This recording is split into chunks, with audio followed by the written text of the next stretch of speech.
मैंने अपनी last video में फिक्स्ड इनकम एसेट्स की बात करी थी और आप में से बहुत लोगों ने रिक्वेस्ट करी कि मैं इस पर डिटेल्ड लॉन्ग वीडियो बनाऊं। So here I am.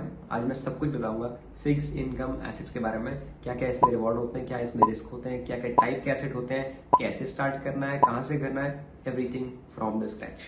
So without any further ado let's just begin. तो गाइस फिक्स्ड इनकम एसेट्स होते ही हैं। जिन्होंने वीडियो देखी उनको पता होगा, जिन्होंने नहीं देखी 1 मिनट में समझा देता हूँ। फिक्स्ड इनकम मतलब पक्की कमाई, as you can understand from the word. आपको जो एसेट पक्की कमाई देता है without any fluctuation, there is no fluctuation in fixed income assets. The very simple और common example is an FD, fixed deposit. आपको पता ही होगा। तो उसमें आप बोलते हैं अगर 7% ब्याज मिलेगा साल के एंड में, तो मिलेगा ही मिलेगा, नो क्वेश्चंस आस्क्ड। यही होता है एक फिक्स्ड इनकम एसेट। अब इसके फायदे क्या हैं? अब इसी से हम समझ सकते हैं कि बहुत सारे फायदे हैं। क्या फायदे हैं? कि आपको फर्स्टली गारंटीड रिटर्न मिलना ही मिलना है। मतलब द इंटरेस्ट और the return is fixed, it can not be changed, there is no fluctuation. Second, so there is no real stress on you और प्रेशर ऑन यू। आपको पता है कि अगर इतना मैंने लगाया, 100 रुपए लगाए, 7 रुपए माने तो 107 रुपए अगले साल के एंड में हो जाएंगे, कोई डाउट ही नहीं, कोई क्वेश्चन नहीं है। तो उसमें आपको स्ट्रेस नहीं होता, you can plan very well. Thirdly, it is a nice backup.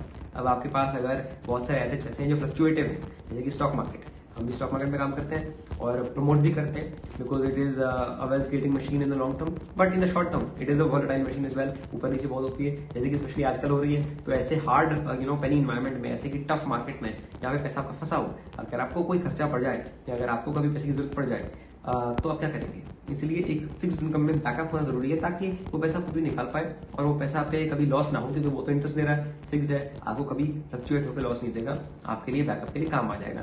These are the benefits of fixed income instruments. पर अब इसमें रिस्क क्या होते हैं? देखिए, रिस्क के बिना कोई भी इन्वेस्टमेंट कभी पूरी नहीं होती है। Always there is a risk in any investment, right? हाँ, रिस्क कम हो सकता है, ज्यादा हो सकता है, पर रिस्क होता जरूर है। अब इसको हम रिस्क फ्री मनी क्या कह सकते हैं? आपने टाइटल में भी ये पढ़ा होगा, रिस्क फ्री मनी कहते हैं क्या फिक्स्ड इनकम को? कह भी सकते हैं, नहीं भी। आओ समझते हैं क्यों। पहली बात, फ्लक्चुएशन नहीं, तो there is no real risk of losing your return. आपको अगर रिटर्न बोला है उसने 6% साल का देगा, या 7% या 8%, कोई भी बॉन्ड में, एफडी में, जिसको हम बाद में करेंगे, तो वो एसेट आपको उतना देगा ही देगा, considering it is a fixed income asset. उसका काम ही है कि वो आपको फिक्स्ड इनकम दे। तो वो तो डाउट नहीं है। आपको रिस्क रिटर्न में तो कुछ नहीं है कि आपका रिटर्न ना आए, रिटर्न तो आना ही आना, जितना बोला है, ये तो उसका काम है। बट इसमें कुछ और तरीके के रिस्क होते हैं। वो 3 तरीके के ब्रॉडली रिस्क होते हैं। पहला तो हो गया डिफॉल्ट रिस्क या क्रेडिट रिस्क। अब आपको समझना है ये पैसा कहां से आता है। आपने कहीं पैसा लगाया किसी बॉन्ड में, तो वो आपको पैसा क्यों दे रहा है? पहले तो आपको ये अंडरस्टैंडिंग बिठानी बहुत जरूरी है। Think of it like a loan. जैसे कि आपने एक अपने दोस्त को 1000 रुपए दे दिए, उसको पैसे की जरूरत थी, आपने 1000 रुपए लैंड कर दिए। अगले महीने आपने बोला मुझे 1100 वापस करिए, तो आपने उसको 10% इंटरेस्ट चार्ज कर लिया, बिकॉज आपने पैसे दिए अपने सेविंग में से। उसका काम तो हो गया, तो आपका भी काम करेगा कि नहीं? तो आपका भी फायदा, उसका भी फायदा। इसी को बोलते हैं लेंडिंग या डेट। उसने डेट लिया, बदले में आपको इंटरेस्ट दिया। आपने इशू किया वो डेट, मतलब आप तो इन्वेस्टर थे उधर, और क्या कहते हैं, आपको इंटरेस्ट मिल गया। दोनों तरफ की गेम होती है, बोथ साइड्स मेक समथिंग और द अदर। वैसे ही फिक्स्ड इनकम एसेट जो होते हैं, जैसे कि बॉन्ड्स में पैसा लगाए, एफडी में लगाए, बैंक को दे, किसी को भी दे, वो आपको इंटरेस्ट क्यों देता है? क्योंकि वो भी आपके पैसे को यूज करके आगे कहीं लगाता है और ज्यादा इंटरेस्ट कमाता है, तभी तो आपको दे रहा है। उसको घाटे में थोड़ी ना जाना है। तो आपसे अगर वो 7% इंटरेस्ट पे पैसा लेता है, तो आगे शायद वो 10 पे लैंड करता होगा। बैंक का काम ये होता है ना। पर अब बात सारी यहाँ है, रिस्क सारा ये है कि अगर ये बैंक या ये ऑर्गेनाइजेशन या ये पर्सन या वट एवर डिफॉल्ट कर जाए, भाग जाए, तो पैसा चले जाएगा आपका सारा। And that is the whole game. तो अब बात ये होती है कि बैंक्स बड़े बड़े तो ऐसे डिफॉल्ट नहीं करते। ये नहीं कि कल HDFC बैंक बंद हो जाएगा, एक्सिस बैंक बंद हो जाएगा, ICICI बंद हो जाएगा। एकदम से बंद होना मुश्किल होता है ऐसा। It's not a game of may be carrom कि एकदम से वो बैंक बंद हो जाए। इतने लाखों करोड़ों के बैंक है, एकदम से बंद नहीं होते हैं। बट कभी कभी ऐसे केसेस में हुआ भी है, डिफॉल्ट होते भी हैं। वो क्यों होते हैं आइए समझते हैं। तो इसके भी ना एक तरीके होते हैं डिफॉल्ट पहचानने के या उससे बचने के। रेड फ्लैग्स कुछ कुछ होते हैं कंपनी में। फर्स्टली एक सबसे बड़ा एक क्राइटेरिया होता है क्रेडिट रेटिंग। रेटिंग मतलब कि रेटिंग एजेंसीज जो होती हैं वो इन कंपनीज को रेटिंग देती हैं कि कितनी अच्छी या बुरी इसकी रेटिंग है, कंपनी के कितनी चांस है डिफॉल्ट करने की या ना करने की।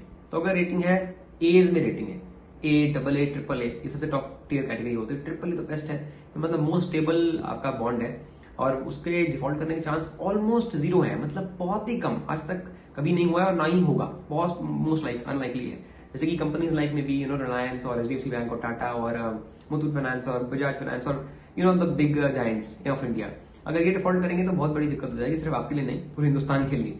तो ये बहुत अनलाइकली है कि ऐसा होगा।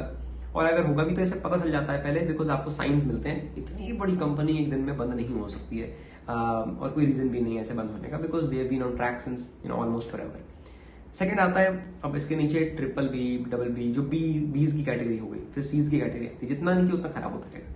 अब जो बीज की कैटेगरी है उसमें मतलब कि थोड़ा सा रिस्क है, not that of course there default is well, वो भी अच्छी कंपनीज होती हैं, बट इतनी भी टॉप टियर कंपनीज नहीं है, उनको हम बेस्ट नहीं बोल सकते हैं। थोड़ा सा रिस्क है, मतलब मानिए अगर आपके 90% चांस तो पैसा बचने के हैं, but may be there is a 5-7% risk के डिफॉल्ट हो सकता है, बहुत कम, बहुत स्लाइट रिस्क। किसी भी कंपनी खराब नहीं कहते हैं, these are also good companies but not great companies.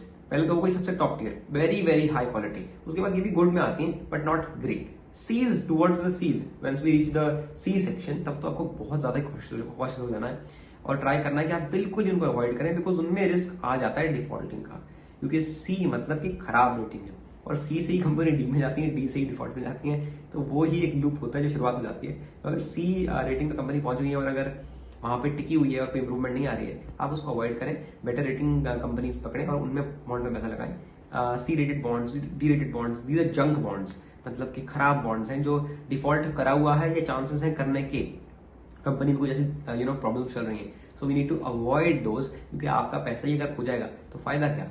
आप तो फिक्स इनकम कमाने आए थे, फिक्स इनकम के चक्कर में अगर आपने पूरा ही पैसा खो दिया तो फिर किस बात का फिक्स इनकम।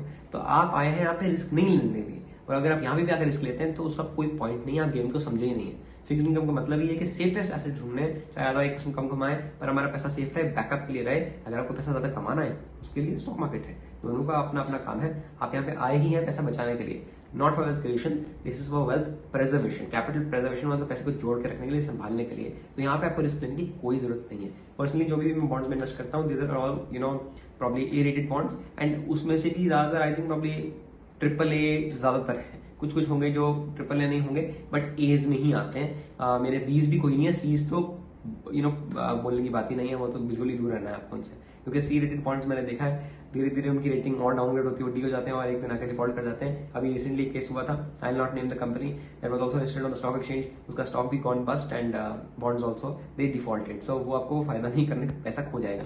अब इतनी हम बात कर ली क्रेडिट रिस्क पे या डिफॉल्ट रिस्क पे, और कौन से रिस्क होते हैं?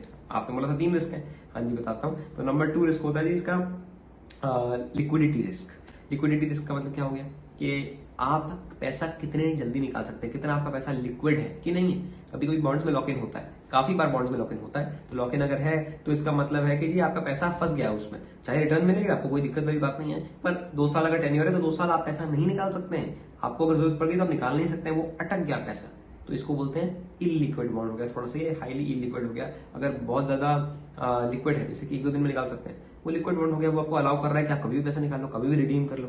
और उसी का बता रहा हूं मैं तरीका क्या होता है, उसको हम बोलते हैं liquid funds.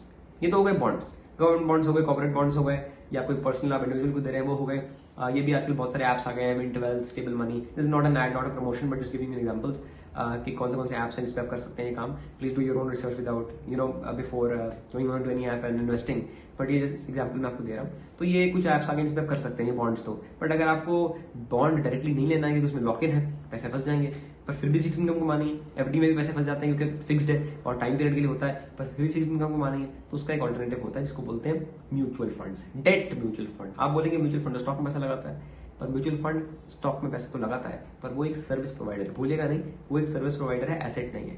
Mutual fund is not an asset itself, it is a service provider, intermediary. मतलब कि हम म्यूचुअल फंड को पैसा देते हैं, वो आगे लगा देता है। अब वो जिस चीज में आगे लगाए वो चीज सिर्फ स्टॉक्स नहीं हो सकती है, बदल भी सकती है। तो इसलिए म्यूचुअल फंड की कैटेगरी होती है which is known as debt mutual funds. Debt mutual funds मतलब वो म्यूचुअल फंड जो फिक्स्ड इनकम एसेट्स में या डेट एसेट जिसको हम कहते हैं उनमें पैसा लगाते हैं। Basically that mutual fund will invest in bonds और गवर्नमेंट सिक्योरिटीज और टी बिल्स और वट एवर फॉर यू। आपको समझ नहीं है, आपके पास उतना टाइम नहीं है, नॉलेज नहीं है, तो आपके लिए वो काम कर देगा। और इनमें खास बात क्या होती है, म्यूचुअल फंड है तो वो पैसा निकालने का, लॉक इन का वो सब झंझट अपने आप देखेंगे, आप कभी भी रिडीम कर सकते हैं। That's the best part. So something known as a liquid fund gives you, not a lot of returns, maybe 5.5-6% per year. That's not huge, but the best advantage is you can withdraw it any time. आज लगाया तो कल भी withdraw कर सकते हैं और कल तक का भी इंटरेस्ट मिलेगा, पर डे का इंटरेस्ट मिलता है। और जितने दिन पैसा रखना है तो नहीं रख सकते हैं। मानिए अगर आपके पास 5 दिन के लिए पैसा पड़ा है, 6ठे दिन पे खर्चा है, पर 5 दिन पैसा सड़ रहा है बैंक में, तो 4 दिन का ही इंटरेस्ट कमा लीजिए, कोई बुरी बात थोड़ी ना, फ्री का पैसा है। तो liquid fund helps you in that. हर एक बड़ी एएमसी मतलब एसेट मैनेजमेंट कंपनी, जो भी कंपनी म्यूचुअल फंड इशू करती हैं, हर एक बड़ी म्यूचुअल फंड कंपनी के अपने लिक्विड फंड की स्कीम्स होती हैं। या और भी डेट फंड की स्कीम्स होती हैं, but those are complicated. I am telling you the most simplest one.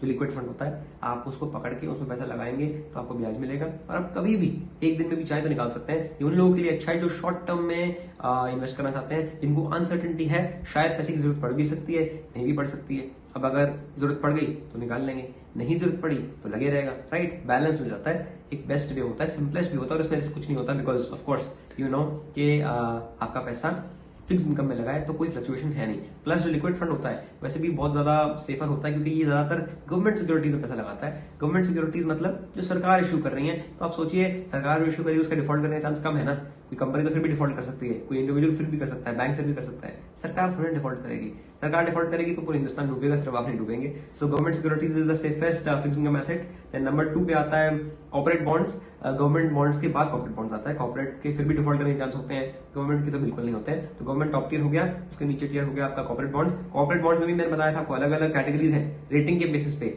Triple as है, ट्रिपल बीज है, ट्रिपल सीज है, एंड देन डीज डिफॉल्ट जो जंक बॉन्ड्स रहते हैं वो आ जाते हैं। एंड उसके बाद आते हैं आपकी एफडीज। डिफॉल्ट करने का चांस तो कम होता है बैंक का, पर रिटर्न बहुत कम मिलते हैं, और एफडी में ना बात नहीं बनती, टैक्स भी पूरा पूरा लग जाता है हमारे टैक्स स्लैब पे। तो रियल रिटर्न जो हमारा निकल के आता है वो इन्फ्लेशन से भी कम होता है, तो उसमें इतना मजा नहीं आता है। पर हाँ, जो लोग बाकी चीज नहीं समझते हैं वो यही करते हैं, जिनको इस पर ट्रस्ट है वो यही करते हैं। तो what ever you do what is good for you, do what suits you, do what is comfortable for you.